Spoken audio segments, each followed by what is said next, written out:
Mon enfant ne m'obéit pas. C'est moi ou il le fait exprès? Coucou la compagnie, c'est Clémence, je suis ravie de vous retrouver dans cette vidéo aujourd'hui.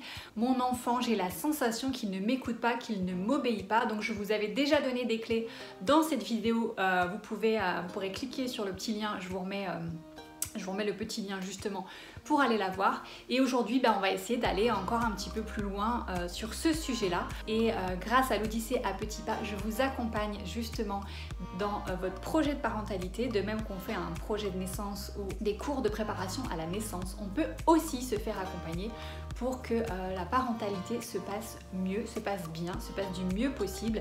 Je vous mets les informations dans la description. Clémence, tu parles un peu vite. On a le temps. On va prendre son temps. Et j'allais oublier la traditionnelle invitation à vous abonner à cette chaîne pour ne rien manquer des prochains contenus.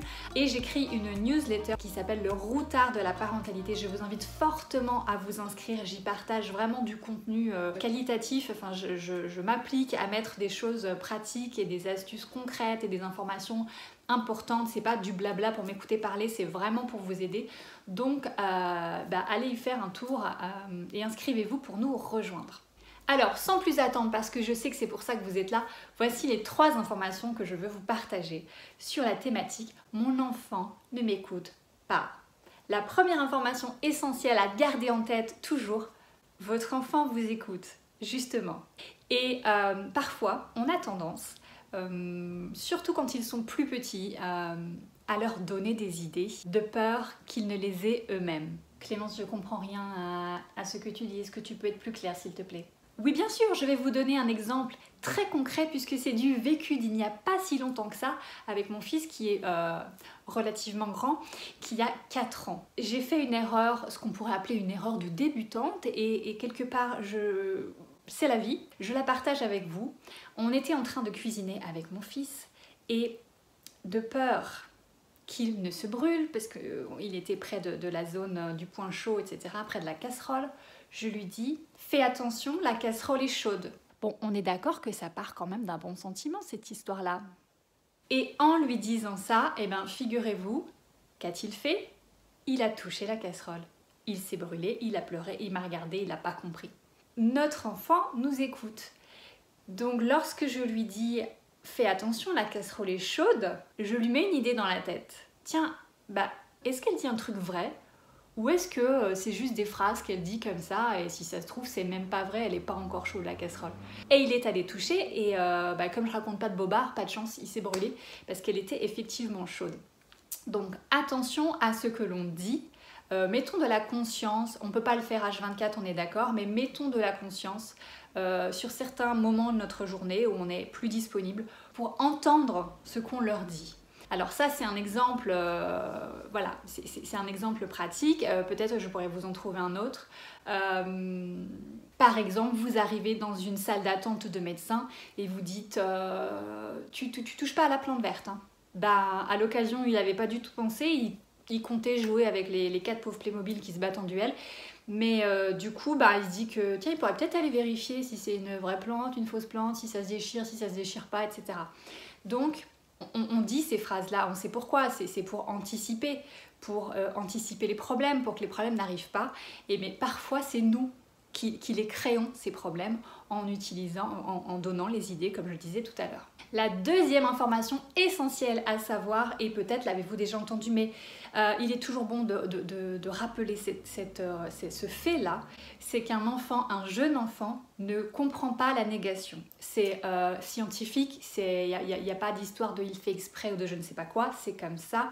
Lorsque le cerveau est immature, que l'enfant est encore jeune, la négation c'est quelque chose de très complexe à mettre en place, à intégrer, puisque il faut d'abord, par exemple, si je dis à mon enfant ne touche pas à la casserole, il va automatiquement, physiologiquement entendre touche à la casserole, et il faudrait qu'il soit assez mature, que son cerveau soit assez mature pour se dire attends, il y avait ça, mais elle a dit ne pas, donc ça, non. Il ne faut pas que je le fasse. Et ça, c'est très compliqué quand ils sont jeunes.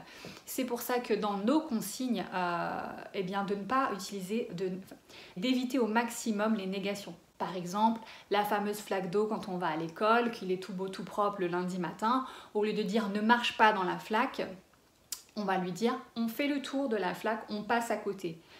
parce que ne marche pas dans la flaque. Ça rejoint un peu le point 1 dans le sens déjà, si ça se trouve, il était dans ses pensées, et il allait même pas marcher dedans, mais du coup il se dit « Ah cool, une flaque, j'avais pas vu ». Et de 2, il va visualiser la flaque, il va se visualiser en train de marcher dedans, et ça va s'arrêter là en fait. Et il va faire, parce que lui, la négation, il l'aura zappé.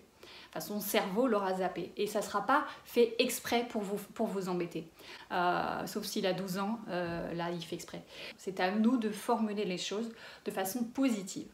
Et comme je vous le faisais remarquer dans mon premier exemple, parfois c'est pas suffisant. Hein. Moi j'avais dit à mon fils fais attention, la casserole est chaude. Bon, il a vérifié. Donc vraiment la façon dont on parle est très importante.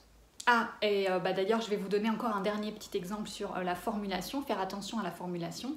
Avec un cas pratique, nous avons une salle de bain dont les carreaux sont floutés, ce qui fait que depuis la salle de bain on ne voit jamais l'extérieur, sauf quand on ouvre la fenêtre bien sûr. Donc lorsque j'ouvre cette fenêtre, c'est waouh, c'est génial parce que c'est la vie, on découvre la vie, ce qui se passe par la fenêtre, donc les enfants sont toujours très attirés et veulent aller voir ce qui se passe par la fenêtre.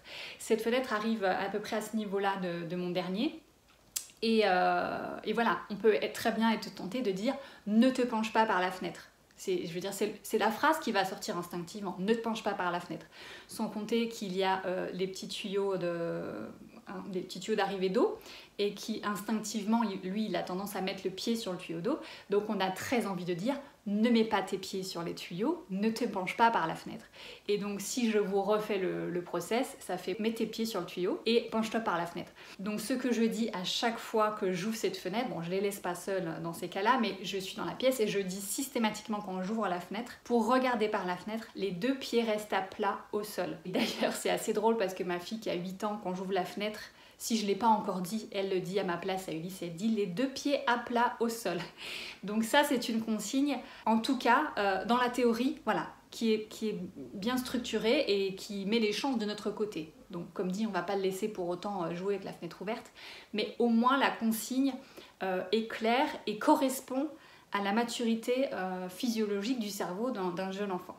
Et la 3e information qu'il faut aussi garder en tête, et encore une fois, ce sont des informations, c'est pas des trucs, c'est pas des astuces, c'est pas des clés, c'est pas je ne sais pas quoi, ce sont des informations. Le cerveau d'un jeune enfant est lent.